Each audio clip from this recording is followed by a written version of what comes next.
Good morning, ladies and gentlemen. Thank you very much for coming today. My name is Mark Adams. I'm Head of Communications at the World Economic Forum. We're pleased you could be here. In 1 week's time today, we'll start our 39th annual meeting. It's probably one of the most significant that we've ever had. I hope that's not an omen. It's probably one of the most significant we've had. We have record business attendance, we have record attendance by public figures, and it looks set to be, as I say, one of the most significant meetings that we have had in our 39-year history. Today, we have some of the key people from the forum who can tell you about the meeting, the people who are coming, the key themes, our hopes for the meeting. Professor Klaus Schwab, obviously, founder and executive chairman of the World Economic Forum. We have 4 members of the managing board, Rick Sammons, Roger Brende, Robert Greenhill and Andre Schneider. And we also have Lee Howe, who is the head of programming for the World Economic Forum, so responsible for the program, not just of the annual meeting, but of all of our meetings around the year. So without further ado, I would like to ask Professor Schwab to give us an overview of the meeting, the themes, and what we hope to achieve starting next week. Professor. Thank you, Mark. Good morning, ladies and gentlemen. As it was already expressed, the next annual meeting, starting in a week, will be, in the 39-year-old history of the Forum, an extraordinary event. It will be extraordinary in terms of participation, but it will be also extraordinary in terms of its significance, and I should add, in terms of its complexity. What I try to do in the introductory statement is to provide you with a context for the meeting. As you know, the theme of the meeting is shaping the post-crisis world.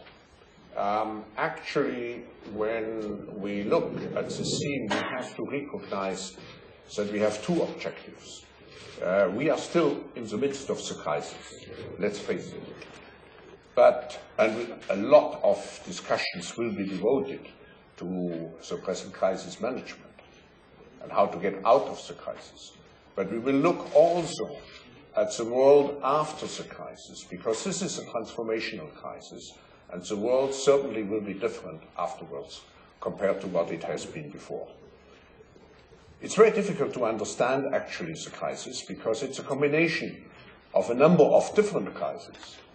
We first have the crisis of the imbalance of the world economy, which was addressed in Davos since many years. The fact that we had overconsumption in some parts of the world, financed mainly by savings and stimulated by exports from Asian countries. We have, of course, a financial crisis, the subprime crisis. We have a cyclical crisis. Even without the financial and the imbalance crisis, certainly we would have had a slowdown in terms of cyclical, traditional cyclical development of the world. What is even more important, it's a systems crisis, because this crisis has shown that the world is not capable anymore to cope with the complexity of today. And this was, of course, evidenced particularly in the financial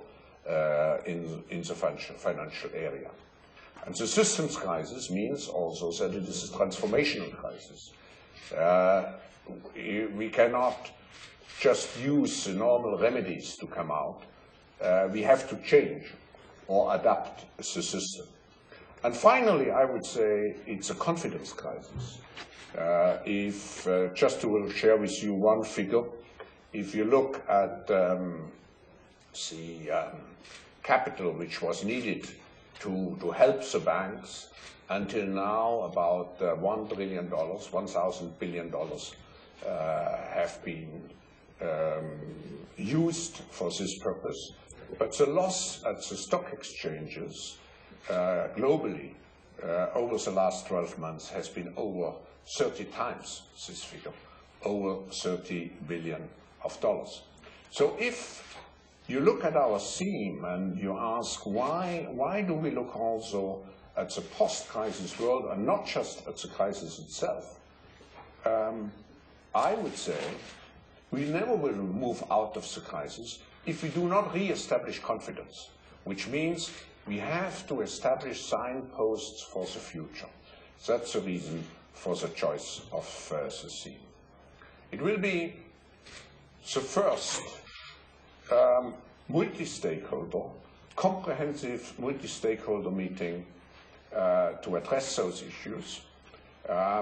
If I say multi-stakeholders, you will hear more figures later, but there are 2,500 people.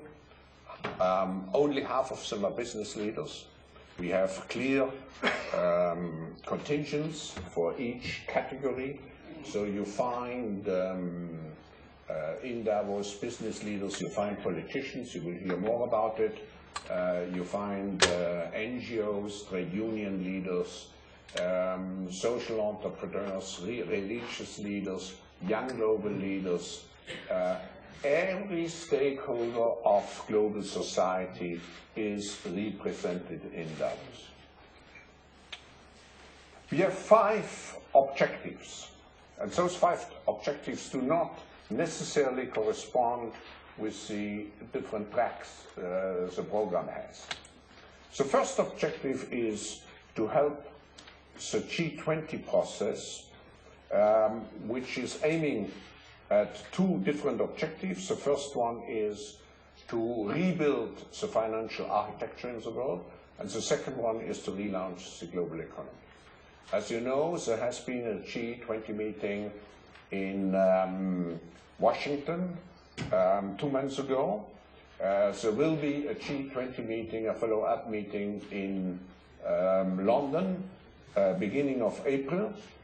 We have worked very closely together with the G presidency to make sure that the different objectives which are outlined in the press communique which came out after the first G20 meeting in Washington, where the ministers of finance were charged to work out proposals for the next meeting.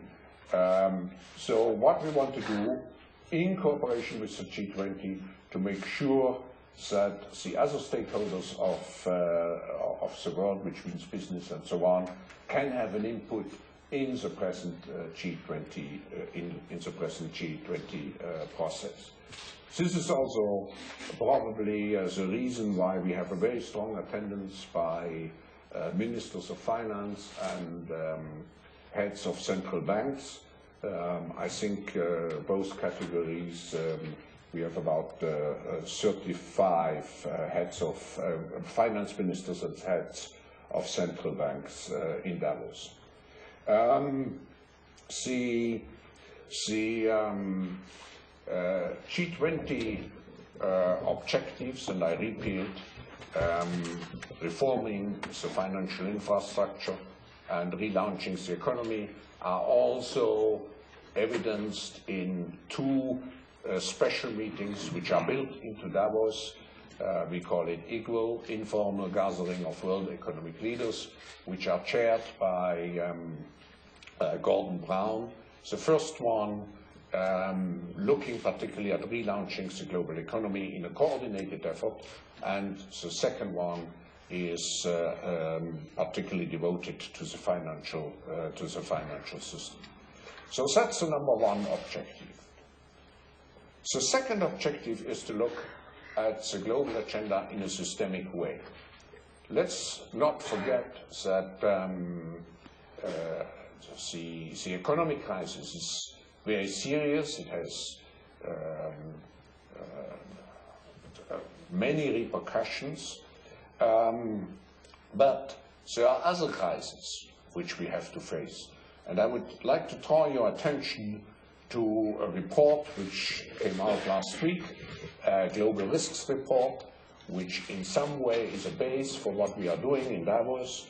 And in this respect, we will deal, by the way, we have identified here 36 different global risks, and we deal practically with every of those risks in Davos. but very much in the center is global warming. And the reason is that, as we all know, in December there is a conference in Copenhagen to determine the after Kyoto treaty, and in cooperation with Prime Minister Rasmussen, we have arranged a special meeting to help to prepare this Copenhagen meeting, and there are about 30 ministers of environment and energy, because the two are coupled, as you know, coming together in Davos. As a general remark, I would like to say, in our opinion, this is the best prepared meeting we ever had. We wanted to have a look at the global agenda in an integrated way, so we assembled in November 700 specialists to prepare Davos, 700 specialists whom we called, whom we invited to a 3-day brainstorming in Dubai to prepare Davos, and the outcome of the deliberations is public. You find it in this book, which is sent to all Davos participants as an intellectual preparation for the Davos summit. So the first, I repeat, the first objective, helping the G20 process. The second objective, looking at the other issues on the global agenda, such as global warming. The third objective is to strengthen global cooperation in general.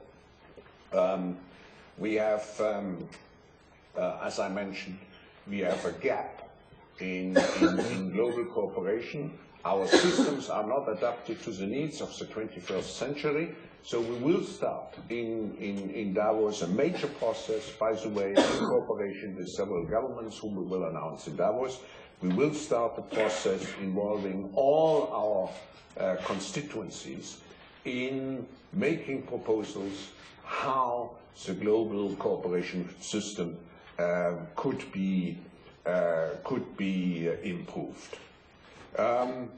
In this respect, as a side remark, I hope that the governments show in Davos the readiness to cooperate, particularly on the occasion of a trade ministers meeting, which has been convened by the host country, and which will bring together about 20 ministers of trade representing the key countries. The fourth objective is to look at the ethical values. And what I would like to do is just to quote from my opening speech in this respect. When I deal with this issue, I will say one key objective of this annual meeting is to better shape the ethical value base for business, highlighting a clear differentiation between industrial and service companies that provide true value to society and those that make money just through paper transactions and pure speculation.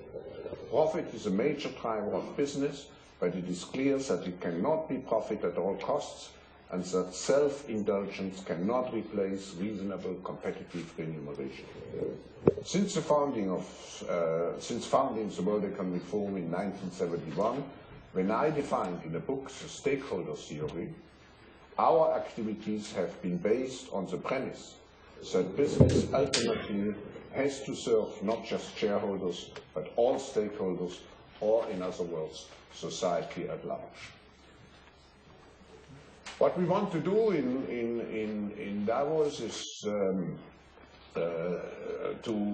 look at ethical codes. We have a project where our young global leaders want to establish something similar to a Hippocrates oath for business leaders, as it is common in the medical profession. What we also want to do in some way is to move from an ego capitalism, as we have seen in the last years, to an eco capitalism. And that brings me to the last point, to the last objective. We want to look also at the opportunities and hope to provide in Davos some ideas, some concepts for generating a new economic wave. If we look at the future, economic growth has to come from new products, new services, which are particularly related to social needs. And I want to enumerate here climate change, health, better transportation systems, and so on and so on. Now, what do we expect to conclude my remarks from Davos? You know, the World Economic Forum is not a decision-making body. The purpose of the World Economic Forum is to connect the different stakeholders of the world, particularly business and politicians and civil society. It is to connect countries. It is to connect ideas for solutions. It is to connect also long-term considerations and short-term policies. We want to provide the intellectual inputs, the knowledge inputs, the strategic insights which are necessary to help every participant to make more informed decisions. But we also want to show to the world in Davos, and I think the fact that so many people are coming is a demonstration for it, that the problems which we have in our world can only be solved by cooperation. We are a global community. You know that Davos is very much associated with a famous German writer, Thomas Mann, who wrote a book, The Magic Mountain, when he stayed in a sanatorium in Davos. Davos at that time was, as far as I'm told, the biggest sanatorium city in the world. I don't know whether we can produce magic solutions. It's probably difficult for the world at the moment to produce magic solutions. But what I hope is that we can provide in Davos for the world economy a sanatorium. The patient comes out, he's still with one leg in the intensive care unit. But once he's out of the intensive care unit, I think he has to recreate his strength. He has to gain new confidence into his future. That's what you usually do in a sanatorium. And that's what we are trying to do by providing, at the beginning of 2009, a sanatorium for a world which is in a very difficult situation. And hopefully the patient will go out of the sanatorium a little bit more optimistic about his future and maybe a little bit more reinforced. Thank you. Professor, thank you very much. I should just say that the two reports that Professor Schwab referred to are available. If you haven't got copies, there's the risk report and the global agenda report on the table outside. And now I'd like to ask Lee Howell, who's responsible for the program, to give us a little idea of some of the highlights of the 5 days. Thank you, Mark. Obviously, the program is over 200 sessions with literally hundreds of different discussion leaders. So I invite you to look at it in its entirety. But what I'd like to do is, further contextualize the program following the comprehensive overview by Professor Schwab of the reason, the rationale, and the purpose of the annual meeting. Before doing, I just want to comment, Professor Schwab mentioned the Global Agenda Councils and how they help prepare this annual meeting program. I want to just bring forth the fact that the program's development began the day after the 2008 annual meeting. We consulted with our stakeholders all around the world through regional summits in Mexico, Egypt, South Africa, Malaysia, India, Turkey. In the fall, really in the midst of one of the low points of the financial crisis in September. We were in Tianjin at our annual meeting of new champions, consulting and working and talking and discussing what the issues were with our key stakeholders there, and of course in Dubai in November. And so here we are.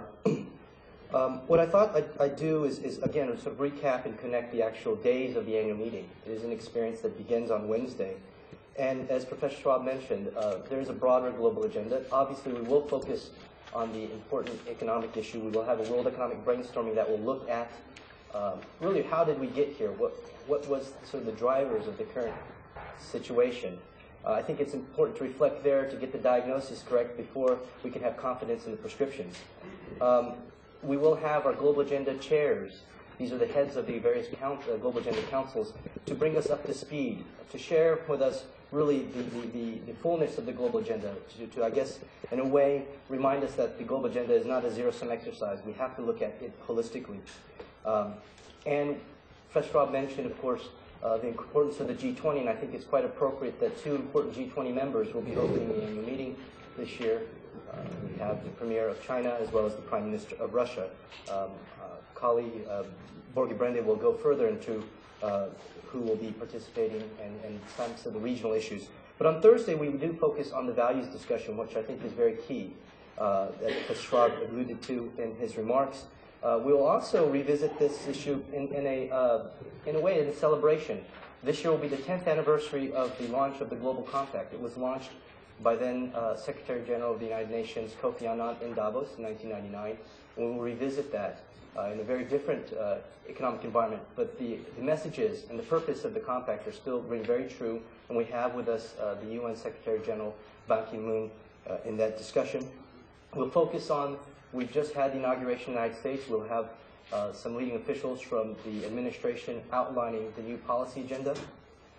Moving into Friday, we will start, of course, to focus on some of the key issues like climate change with a very important plenary session with the Prime Minister Rasmussen and other stakeholders in the Copenhagen process. We will also look at issues of competitiveness, explore the outlook for different industries. For the first time, we will have a series of sessions on the global industry outlook where we invite the governors of our various industry groups to report back how they see the future in terms of the perspective of their respective industries. And on Saturday, we will, on Friday and on Saturday, we will have a significant amount of tension around the G20 agenda. We will have, of course, the chair of the G20, Prime Minister Brown, along with other G20 member heads of state, discussing how we can revive growth, the economic outlook. Also, on Saturday, I think a very important discussion on fighting protectionism. There will be a ministerial discussion around the future of the Doha round, but I think the trade issue is broader in the sense that we do have to, I think, be very aware of the fact that with the current economic crisis that there are pressures on the trade front, beyond the trade front, and focusing on the protectionism. On Sunday, we'll reconvene for the first time, members of the Forum's Global Agenda Councils, the co-chairs, our partners, our experts, to think about really some of the key messages going forward. We invite you to be a part of that brainstorming. We will also have the opportunity to hear from really a wonderful person, human being, Archbishop Desmond Tutu, who will, I think, inspire us, but also remind us really of the totality of the global agenda and the importance of all of us doing our working together, and as Professor Schwab mentioned, the importance of cooperation. And that's really, in a nutshell, the 5 days of the program. And I'll turn it back to you, Mark. Thank you very much. And now I'd like to ask Robert Greenhill, our Chief Business Officer, to give us a quick outline of some of the business participation during the 5 days. Robert. Thank you, Mark. Good morning, everybody. As Professor Schwab mentioned, we not only have record government attendance, we actually are expecting record business attendance this year. And a list of some of the key leaders who will be coming to the business communities. In fact, included in your handout. And I think one of the key reasons why we're going to have a record participation this year in the midst of the crisis is because I think business leaders understand that global crises require global solutions, and that only is possible if all key stakeholders get together. And as Professor Schwab mentioned, this is the first global gathering of all the key stakeholders since the acceleration of the crisis in the autumn. So this will be, for business leaders, very much a roll up the sleeves, very hard-working few days. It's essentially 96 hours focused on trying to understand and resolve some of the key issues. And in speaking with the CEOs, when asking what they're expecting to have come out of this, 3 items came up. So just understand, engage, understand in the sense of the absolute necessity of pooling our insights at a time of tremendous change and volatility. I think there's no business leader today that would claim to have a full understanding of the crisis and the way forward in a total sense. I think all of them are looking forward to meeting with one another, but also meeting with other key stakeholders, with other key intellectuals, government leaders, and civil society to gain a better understanding of the situation, to be able to lay out a path forward. The second part is in terms of engaging. They will be meeting with key partners, with key customers, with key suppliers, with key investors, with key stakeholders again, to understand the implications for their particular business and for their industry. And then the third is to contribute. Clearly the way forward is going to require all the stakeholders to be engaged in a positive, collaborative fashion. Professor Klaus mentioned that there will be a significant number of sessions focusing on the economic crisis, and business leaders want to make a positive contribution there. But they'll also be focusing on some of these other fundamental underlying risks and also opportunities in terms of climate change, in terms of food and water security, and some other key systemic issues outlined in our global risk report a few weeks ago. And there is a sense businesses want to contribute to help develop global solutions, but also to help develop solutions for their own industry, so that they can actually come out of this crisis, because we will come out of this crisis, with businesses that are more aligned economically with some of the key global issues, including those of climate change. So I want to underline, in addition to the general contribution that businesses will be making in specific areas, one of the new approaches that Lee Howell's team has put in place in the program is what's called the Global Industry Outlooks on Friday and Saturday. Let me step back for a moment. We've divided many of our key business constituencies into about 16 or 17 sectors.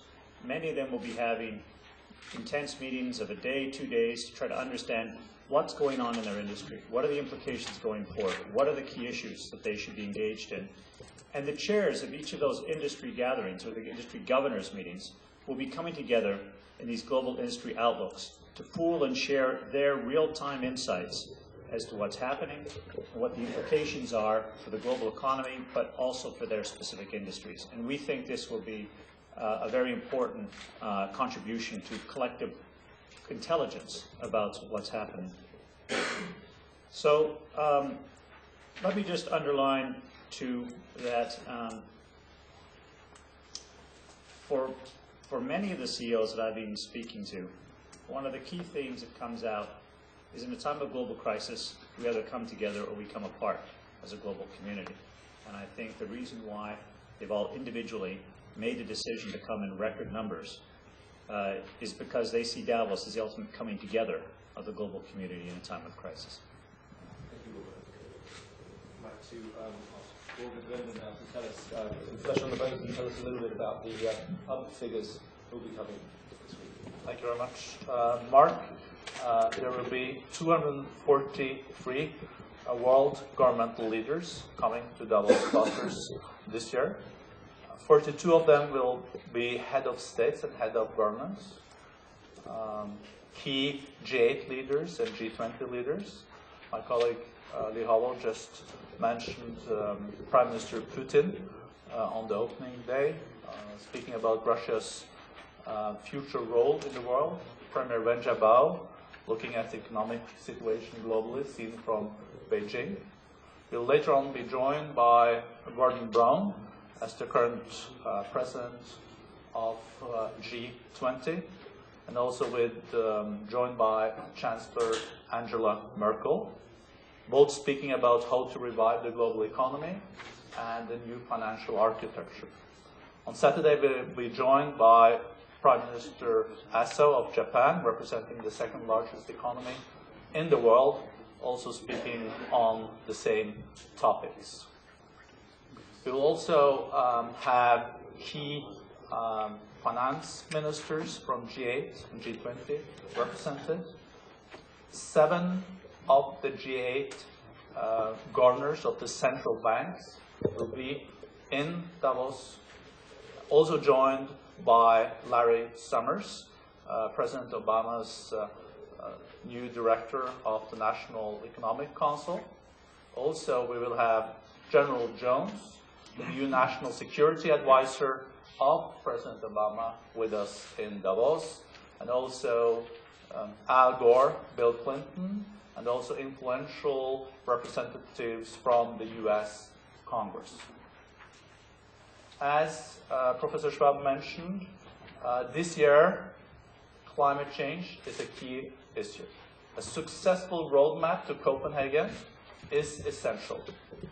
Prime Minister Fogh Rasmussen will lay out his plans for COP15 taking place in Copenhagen, and will be joined by the key environment ministers and energy ministers and state leaders and heads of governments, looking at how can we deliver on a Kyoto 2.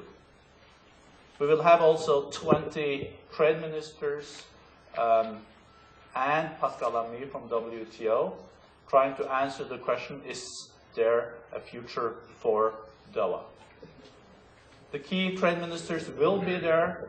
I'm just mentioning Foreign Minister Amorim of Brazil, Kamal Nath from India, EU Commissioner, and Lord Mandelson from UK. We will also have Secretary General Ban Ki-moon from the UN, joined by 30 other heads of UN agencies and programs integrated into our program in Davos. 6 of the key sovereign wealth funds will be represented, and we know they are playing an increasingly important role in the global economy. There are also a couple of other panels that I would like, and plenaries that I would like to mention. Of course, we cannot have a meeting in Davos without addressing the current situation in Gaza. On this panel, we will have President Shimon Peres of Israel, and also the Secretary General of the Arab League, Amr Moussa, joined by Prime Minister Erdogan of Turkey, that we also know have been playing an important role in that respect. The second panel, just giving a small appetizer, will be quite historic, I would say. It's on the Caucasus, where we will have the Armenian president sitting on a panel discussing the future of Caucasus with the president of Azerbaijan and the Prime Minister of Turkey, also then joined by President Nazarbayev of Kazakhstan. That's going to be a quite exciting time. Thank you. Thanks, Bulga. And now I'd like to ask Rick Sammons to tell us a bit about some of the initiatives that we're hoping will come to fruition during the week. Thank you, Mark, and good morning, everyone. The forum is a platform not only for dialogue, but for concrete cooperation. And the forum facilitates a range of initiatives that deeply embed its company members and partners in projects, activities, thought processes with leading thinkers and actors from other sectors of the international system. This work happens over the entire course of the year. But of course, the annual meeting is a very important point in the trajectory of those pieces of work. And let me just briefly describe a few things that are going to be happening in this respect in Davos. First, as Professor Schwab indicated, the financial crisis is front and center. And the forum for several years has had a cooperation with the G20, the Intergovernmental Group of 20 systemically important governments, on financial architecture issues. And it will have not only this quite extraordinary meeting on Saturday in Davos, where the decision makers, the ministers and central bank governors will have an opportunity for unprecedented extensive informal interaction with leading members of various parts of the financial services industry. But also, I would point out that we, just last week, our financial services industry group issued a piece of thought analysis on the future of the global financial system in the form of a series of scenarios, which I think is very good context for these kinds of considerations. Moreover, we anticipate that we will continue a further phase of our work over the last several years in bringing together leading thinkers and experts in the markets and in academia with the policymakers themselves as they go through this very, very crucial year in trying to determine what will ultimately be the package of international financial architecture reforms which will help put the world economy on a more stable footing going forward. Secondly, climate. It's been mentioned a couple times already how important a year this is for the world's efforts to try to put together a long-term policy framework that will allow us to achieve the goals that the scientists have set for us of stabilizing atmospheric concentrations of emissions by mid-century. And the forum here again has had, over the years, some very, very concrete and deep work processes that have brought the private sector into direct dialogue and direct collaborative thinking with policymakers in the energy and climate portfolios. So we will not only have, as has been mentioned here, a special meeting on Sunday that brings together a lot of the key actors for a discussion about what can be done to make the Copenhagen meeting a success in December later this year. But also I would want to point out that we have several industry sectors here in the forum that have been working over the course of the year and will work over the course of the next year or two to figure out what within their sectors is most feasible and achievable to improve the carbon footprint, the carbon management, carbon risk assessment in their particular sectors. Moreover, we are likely to announce next week that we will move into a third phase of work with the intergovernmental community on developing concepts, concrete actionable concepts to help make the long-term post-Kyoto framework more achievable. In particular, we will be focusing on in the investment environment and technology environment for low-carbon energy investment in developing countries. This is an absolutely crucial part of the success of the negotiations because one needs to get an entirely global engagement in the new framework that includes emerging market countries as well as developed countries. But that will really require an unprecedented degree of cooperation to enable the finance and technology to flow to help the emerging market countries' governments be able to pursue and achieve their national emissions mitigation plans.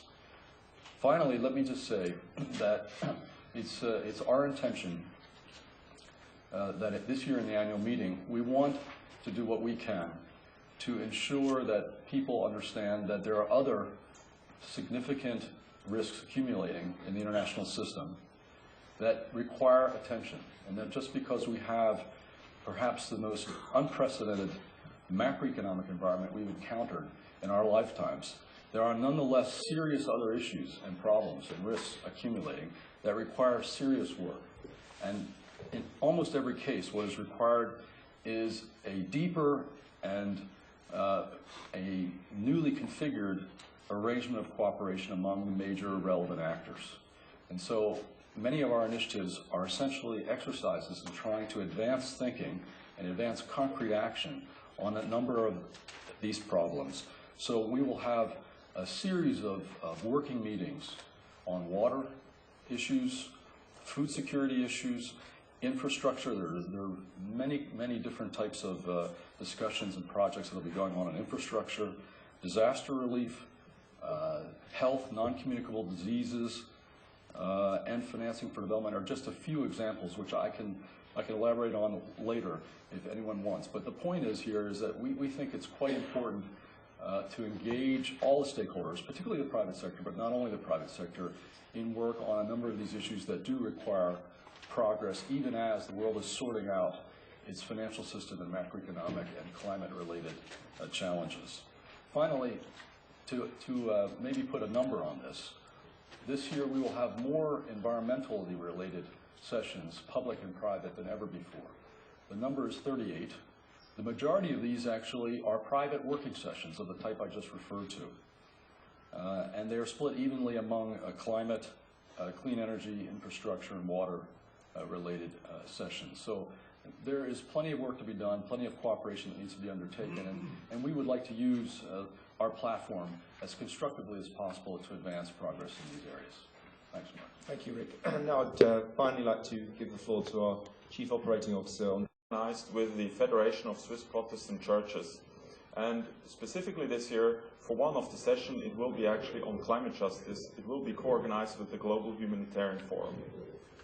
The objective of the Open Forum is really to debate critically challenges in the globalized world and also in the evolution of society, whilst building a bridge to the population at large. So this is actually a freely accessible discussion round where actually we gather every year, and that has happened over the last 7 years, over 2,000 people to come actually and participate and discuss on those very important challenges for them and for all of us, together with participants of the World Economic Forum and with many of its leading thinkers.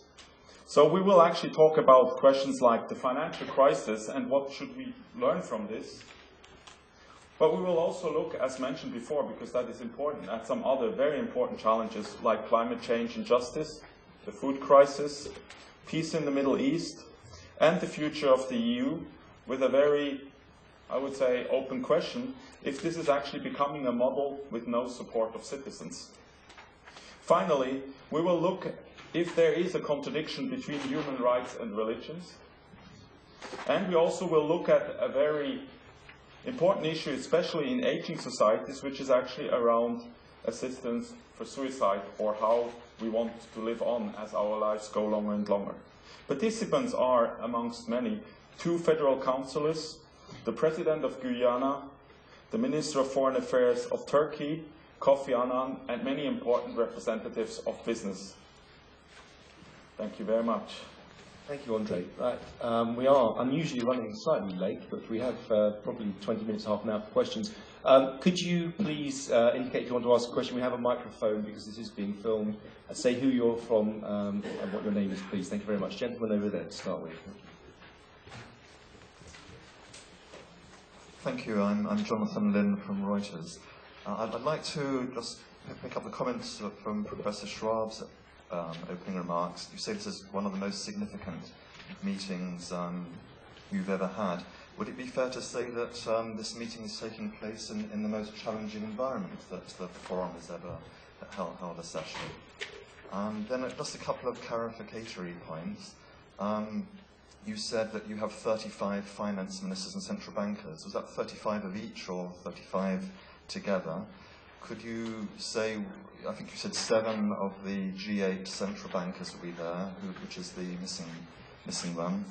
Are you expecting Timothy Geithner to be there in his role as Treasury Secretary, assuming he's approved today? I know he's on the programme as the New York Fed governor. And you mentioned record attendance from the business community. My impression is that there's less attendance this year from bankers. Is that a correct impression, or are they all staying away to work with the crisis, or do you have lots of bankers there this time too? I think you may have gone over quota on questions, but if I could ask Borge to deal with the questions on numbers, and perhaps Robert to deal with the business question, then if we could come back to Klaus's original question after that. So Borge first. Yeah, so there are altogether 36 ministers of finance and central bankers together. And we are, as I said, having Larry Summers and potentially Geithner, but the Fed is not represented with Bernanke, so that's the one missing out of the 8. And I can give you full figures afterwards as well to clarify. Robert, do you want to take the mic? In the case of Geithner, I just want to add,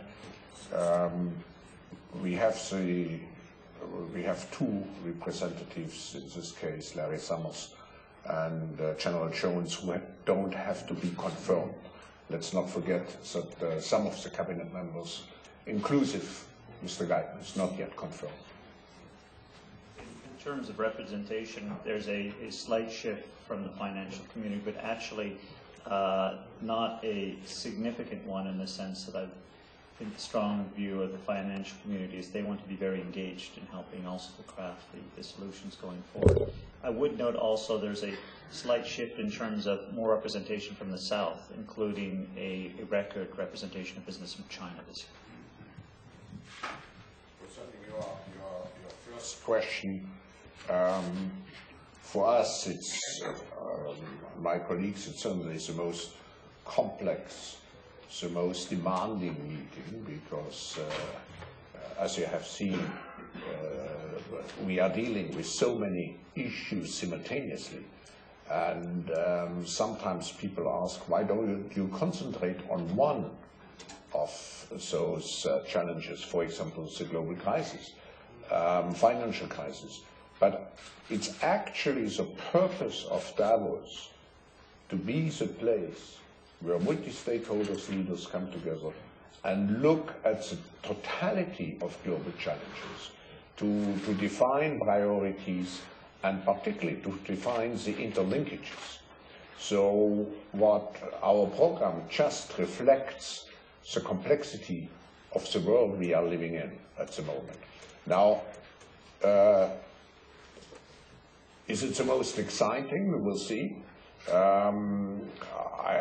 I would like to remind you, we had in the 39 years history, I would look at it as one of the two most extraordinary meetings.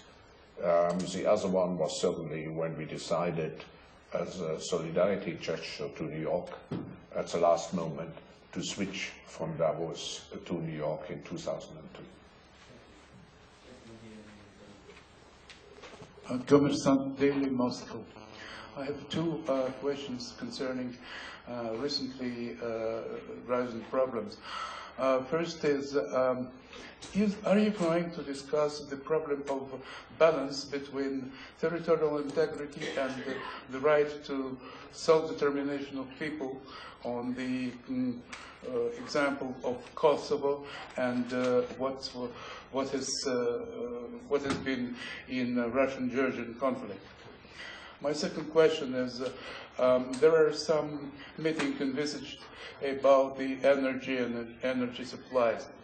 But are you going to discuss the problem of balance of interests between suppliers and consumers, that both sides could make a profit, and in the light of the recent Russian-Ukrainian gas conflict? Thank you.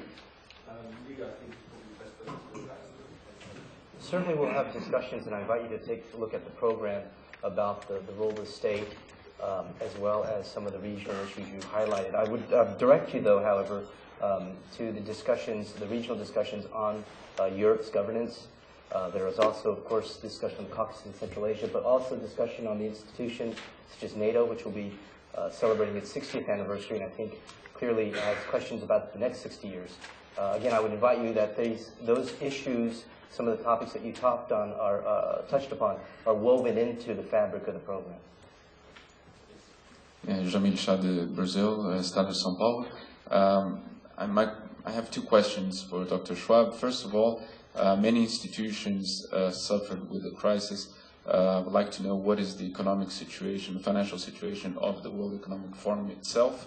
If you, for example, had problems financing this event this year, and if let's say the environment, the program will include some of the parties that you had in the last years, or if let's say the profile of the forum will change because of the crisis. And secondly, what is your outlook for Latin America this year, due to everything that you said here? Are we also in the sanatorium, or the South is perhaps a little bit better and just in a normal room of a hospital? I'm sure Mr. want to add to the article. I wonder if first on the finance you asked on I think what I can say is that currently we are in a very positive state. I mean, financially the forum is perfectly on budget. I think we naturally also take this crisis very serious. But I think for us the most important point which we want to further grow, which we are already doing, is to be absolutely sure we really are delivering the value to our different constituents, which is expected, and even deliver more than we did. But I can say at the moment, currently being at the halftime of our year exercise between 2008 and 2009, we're perfectly on budget and we're doing very well. On Latin America, I would just say that there's a major session on the plenary that we will have on Latin America, where we have the President of Mexico, Colombia, as well as the Secretary General of the OAS and other industry leaders to actually address your topic, and we'll hear from them, but I'll turn it back to the floor. You will see. We have a very good participation of Latin America. I would like to mention particularly President Calderon, who will be in Davos.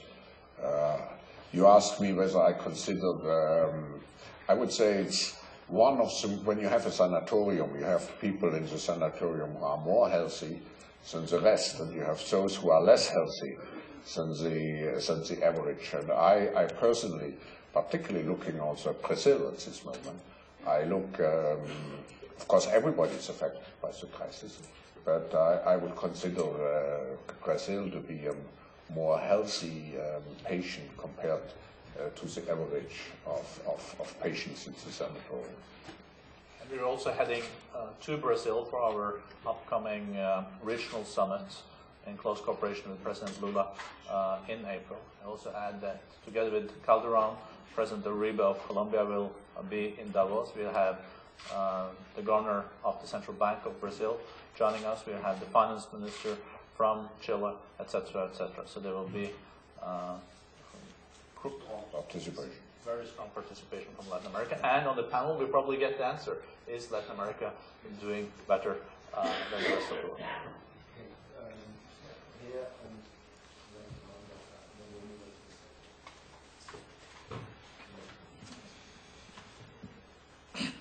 My name is Ravi Kant. I represent Business Standard. My question is to Mr. Schwab.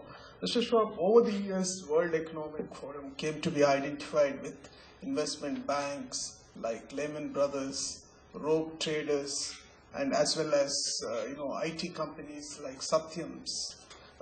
These have definitely would have caused some kind of beating on your image as a forum which is trying to promote these people. What are the lessons that you draw from the kind of people you promoted over these years who have brought disrepute and bad name to the capitalism as a system? First, I have to say we are not promoting people. If you write in your magazine or in your paper on someone, you are not promoting him. So we are a membership organization. We do in each case due diligence, but a case, as you mentioned, like Satyam and so on, when you have 1,000 members, it's possible. What we want to do is, in our membership, to have a very representative reflection of what's going on in the world. And we all know, and that the banking community has been overhyped, if I may say so, in the last years. But let's not forget, the banking community may be part of the problem, but they have to be also part of the solution, because they are part of a functioning economy. So when we look at, so that was the second part of your question, what do I think about capitalism? I mentioned I was probably the first promoter of the so-called stakeholder theory. And if you look at my speeches opening the annual meeting in Davos, they are very consistent. I always said business has also a social responsibility. And our logo at the Forum, or our motto, is entrepreneurship in the global public interest, which means that we believe firmly into the role of entrepreneurship as a driver of wealth creation and also as a driver of social progress. But entrepreneurship should be subject to serving the global common good. And that was the basic philosophy of the forum. We also have to say that the system which we had, which was not very well coordinated, where we certainly lacked some oversight, allowed certain people to misuse the system in unethical and criminal ways. But I think what we have now to do is to develop, to draw the necessary lessons and to develop the necessary systems. That's why I said it's a systemic crisis also, to make sure that such things, you never will avoid a world without, there will be always crooks around in the world, but you have to make sure that the system as such is not exploited in an undue way.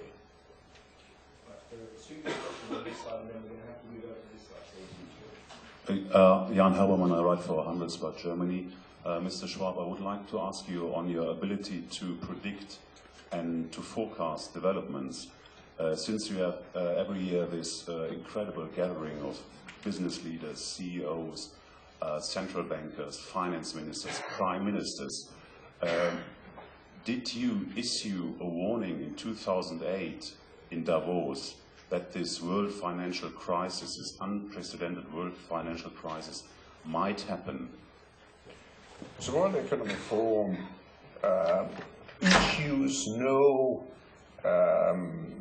except in our reports, where we work together with a network of academics, of scientists, but we are an organization which is unpolitical, which doesn't express its own opinion. We give the floor. We give the floor to people, and we have to be very careful to make sure that every opinion can be expressed. And if you go back to the programs of the last years, you will see that there were enough people who expressed a warning voice. I just would like to refer to people like George Soros or Professor Rubini, to mention a few. So the signs were at the wall. But I think we all collectively said not to give enough attention to those signs. It was politically convenient to assume that the world could continue to exist in an unsustainable way. So we all have to blame ourselves. I would also draw your attention to our risk reports from 2008, 2007, which should actually point out a number of these risks which came to pass. And I think we'll talk about those afterwards. Lady at the back here, and then we'll Jennifer Friedman with Bloomberg News. Two short questions and one request for clarification. What's your reaction, disappointed, satisfied, or otherwise, with the representatives from the Obama administration who are coming? How significant do you think the participation of Timothy Geithner might be? And the request for clarification is over the number of heads of government and state, because your press release says 41, Mr. Brandes said 42, and the release you handed out today said 43. Thank you. I think I need to do a mea culpa there in that case. As far as I'm concerned, it's 41. I mean, you can imagine that from day to day this does go up and down, but my understanding is it's today 41. The President of the Philippines just informed us last night that she's coming to Davos-Klosters, and so this is why it's going up and down. It's, as you know, it's 41, 42, 43, and the current one is 43. It's going the right. 43.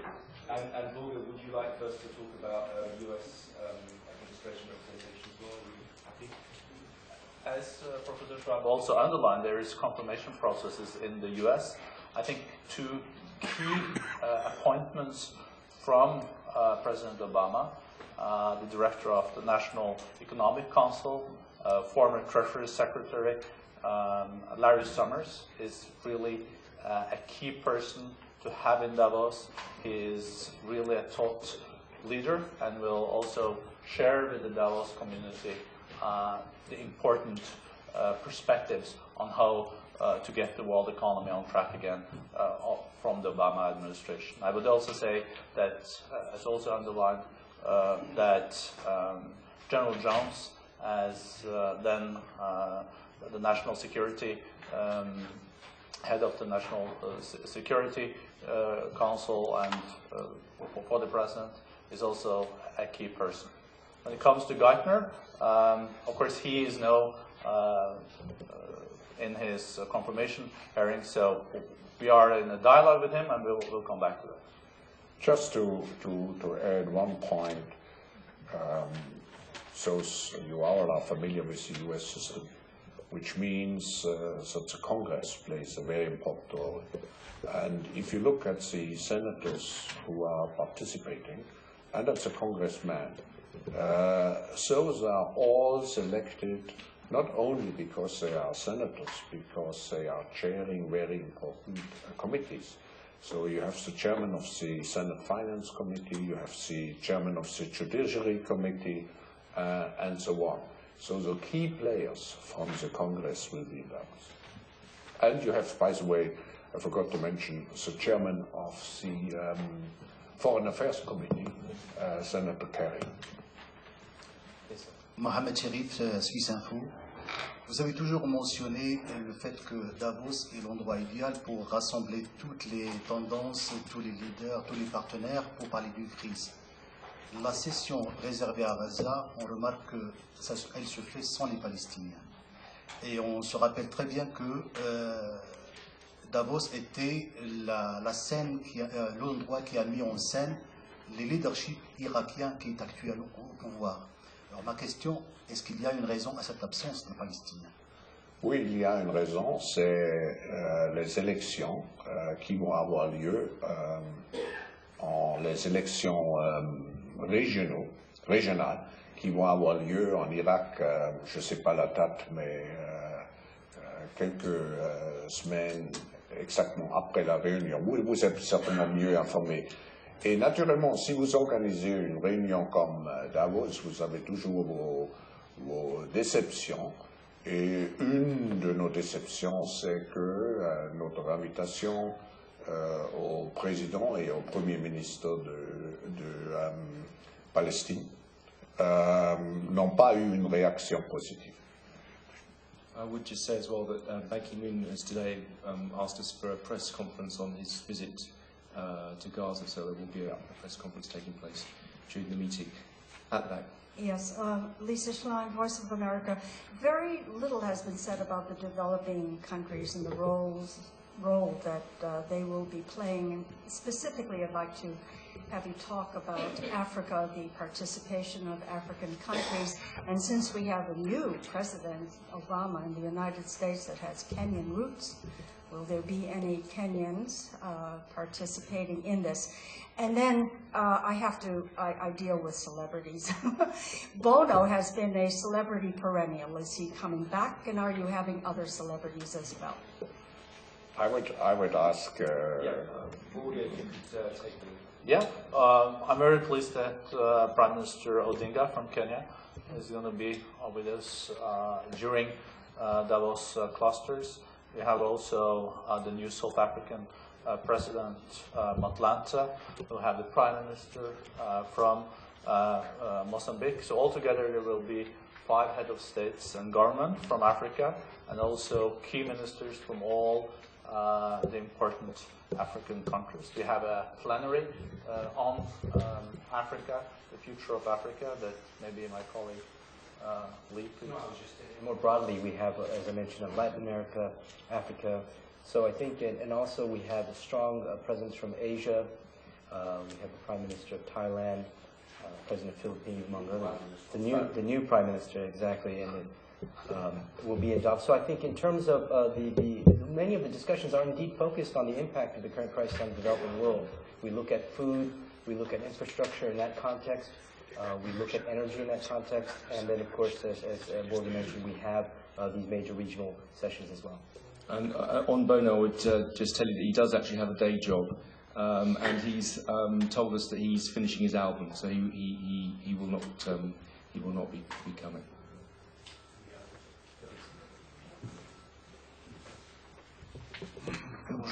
Je m'appelle Yuri Bozny, je travaille pour les médias russes. J'ai une question au Dr Schwab qui a dit que le forum donne la parole aux gens qui l'utilisent comme ils veulent.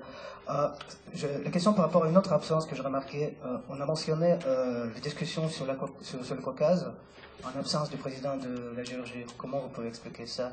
Est-ce que cette année, personne ne voulait discuter de la Géorgie, de cette situation entre la Russie et la Géorgie? Et vous pouvez confirmer juste que le président de l'Arménie et de l'Azerbaïdjan vont discuter directement à Davos? Sometimes we have also to take into consideration our regional meetings. And this was, for example, the case, if I refer to a question before, why President Lula will play a major role in our regional meeting, which will be in April in Brazil, and which we co-organize with him. The regional issues of the Caucasus and Eurasia will be particularly dealt with in our meeting, which we have later next year in Kazakhstan. So I hope there will be an opportunity to address those issues at that occasion. Great. I think we have time for 2 more questions, so gentlemen here. Rick. Okay. Thank you for the presentation. Marsha Gotz, graduate student in Geneva. I have 2 questions to Professor Schwab. First of all, I remember, well, you're very concerned with the environment and for a long time. I remember last year Barclays, I believe, offered to compensate all the CO2 emissions for the participants. Is this still the case this year? Or, I mean, maybe they don't have the means, but is there any sort of compensation being considered? And the second one, you certainly know that, well, we are used to protest demonstration in Davos. They came to Zurich, but this year it's going to happen in Geneva. And actually, you're open to dialogue. Well, we know it makes a sort of political crisis here, with some parties telling they want to forbid those demonstrations. Some others say, no, we support them. Now the policemen don't want to so much to protect it. So what's your reaction? Would you say to those people, let's come, we talk, and try to agree on something? And how do you react to this? Because you're a man of dialogue, once again. I think Andre Schneider can very well respond, but I spoke about disappointments. One of my disappointments in the last year is when, I think it was 5-6 years ago, when Bove came to Davos to protest, and I invited him to come and to have a dialogue in the Congress House, and he refused.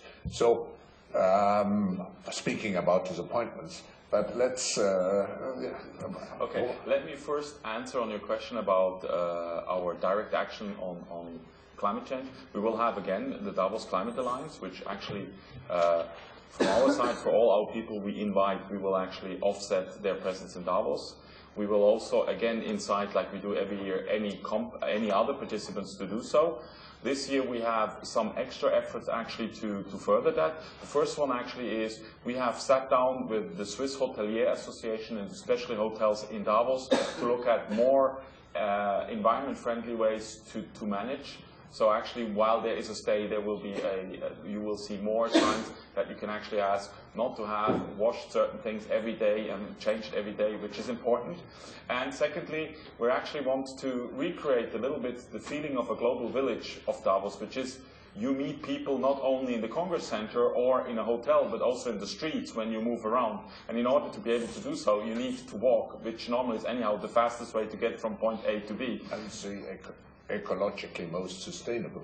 Totally agree. So we actually will entice that by making a small competition. We will actually distribute to every participant a podometer, which will measure how much they have walked, and we will actually at the end recognize those which have passed more than 10 miles, I mean average 15 kilometers, and we will also distinguish the participant who has walked the most.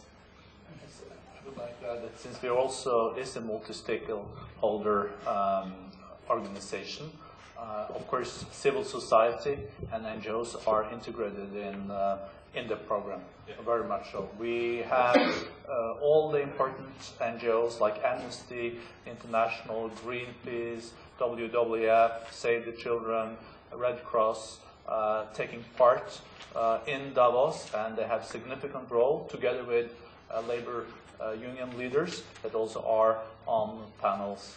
So their voices will be strong voices and are extremely important voices to have also in Davos. Perhaps just now to come back to the question on the demonstration. I think first of all about the dialogue, I think we have always been open. I think we had some frustrations in the past. We have many discussions also with critical groups in Switzerland, so we have been open. I think on the demonstration, for us, there are, I think fundamentally, I think whatever is going to happen, I mean, because this is a decision of the state government here in Geneva, is we can only hope that if there will be a demonstration, it will be peaceful, because it will not help the cause in any way. I mean, we are concerned, I think we are all concerned, we heard that in the introduction, about where this world is going, whether we have the right way to develop, and I think it's important that also the population at large can express themselves. But A, it needs to be non-violent because it will not help the cause, and second, we should not forget, this is only a starting point to create awareness. We need to engage in debate. You have to engage in helping define solutions, which, by the way, is also one of the targets of the open forum, to actually engage population at large in those debates, allow them to exchange with all other stakeholders on that. Great. And final question. Klaus Schwab, Shida Matrani, the Economic Times. It's been said that you would like the participants to focus more on the problems than partying, and that you've asked them to meet more than and organize parties so that they can use this time here, this limited time to the maximum. Is that true? And what has the result of the participants, what is the reaction of the participants been? And another question, is terrorism also part of global cooperation? Is one of the problems of the crisis? See, to start with your first question, and I would afterwards ask my colleague Robert to comment from the business side. From the forum side, we always had developed a program which was so comprehensive that there was actually very little time for parties. And the forum didn't organize parties, actually. People were kept at work. We organized working luncheons, working dinners, and so on. So the parties always were a phenomenon organized outside the World Economic Forum. And here I would like to ask Robert to comment on. I guess the comment I would make is it's clear this is going to be very hard-working, roll-up-your-sleeves kind of forum this year. And the central focus of the forum always is, and will be even more so this year, to really improve people's understanding, engagement, and contributing to solutions. And I see this year being particularly true. And so I think people coming there are coming there to really engage, to understand, and contribute to the future. That's what their key focus is certainly going to be this year. Thank you very much to our panel. Thank you very much, ladies and gentlemen. There is a light lunch, and happy to have one-to-one conversations and clarify things for you out there. So thank you very much for coming today. Thank you.